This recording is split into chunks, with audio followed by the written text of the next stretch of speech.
was the sounds of the opening riff to What's Going On, a 1970 song by the Irish power trio Taste, led by bluesman Rory Gallagher. Taste were hailed as the next big thing, successors to Cream and the Jimi Hendrix Experience.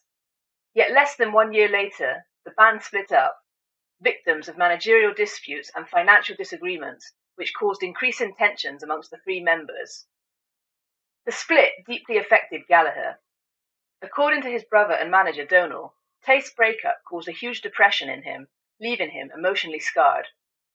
Despite having written all of the band's original material, Gallagher never performed a Taste song on stage again. That was until 22 years later, when this happened at the Bonn Blues Festival.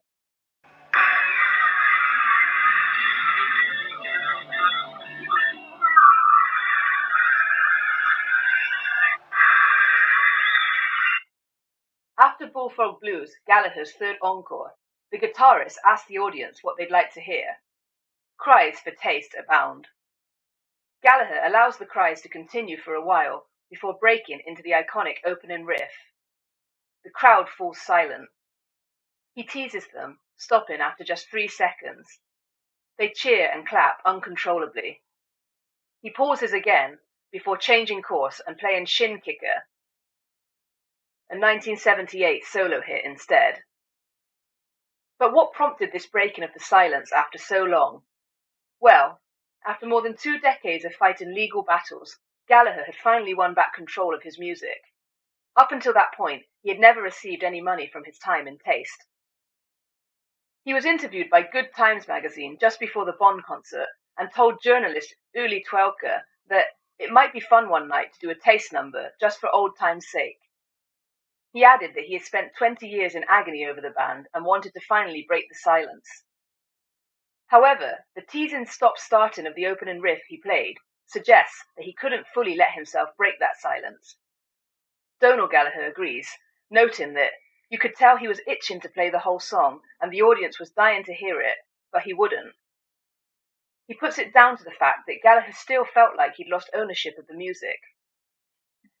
Nonetheless, just over 2 years later, at a gig at the Paris Olympia in December 1994, the same thing happened again.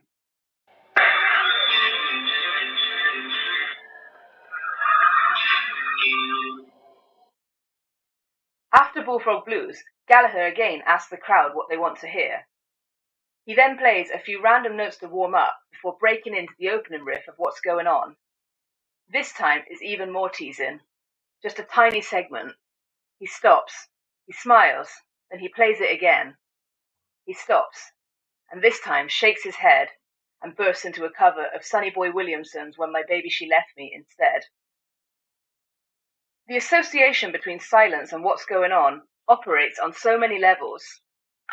First, there's Gallagher's silence of 22 years without playing a Taste song, and that silence finally broken in 1992. And yet, Gallagher is still unable to completely let go of that silence, restraining himself to just the opening riff. Then there is the silence in terms of the inner, unspoken torment that the Taste breakup caused Gallagher, and his inability to fully disconnect and regain control and ownership of the song, even after the long legal battles had finished.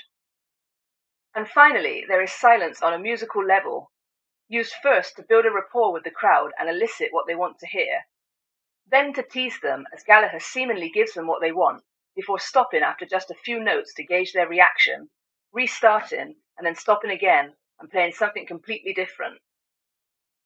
As Elizabeth Margulis notes in her 2007 paper, silences in music are musical, not silent. They can help distinguish different sections of score, lay down memory for the tune, or most relevant here, allow listeners to shift their attention. Gallagher's use of silence when playing the opening to What's Going On has a powerful anticipatory effect, adding drama and tension, and essential to his musical expressivity, especially when he breaks expectation and follows up this riff with a completely different song altogether. If we listen to Gallagher's silence with the same attention that we give to his sounds, we get a deeper meaning from all that is left unsaid by playing just the taste of Taste. The performance of What's Going On therefore sits on an uncomfortable threshold, an attempt to take back control and ownership of a song once dear to him, yet not fully able to break that silence and re-own it. After all, silence speaks louder than words ever will.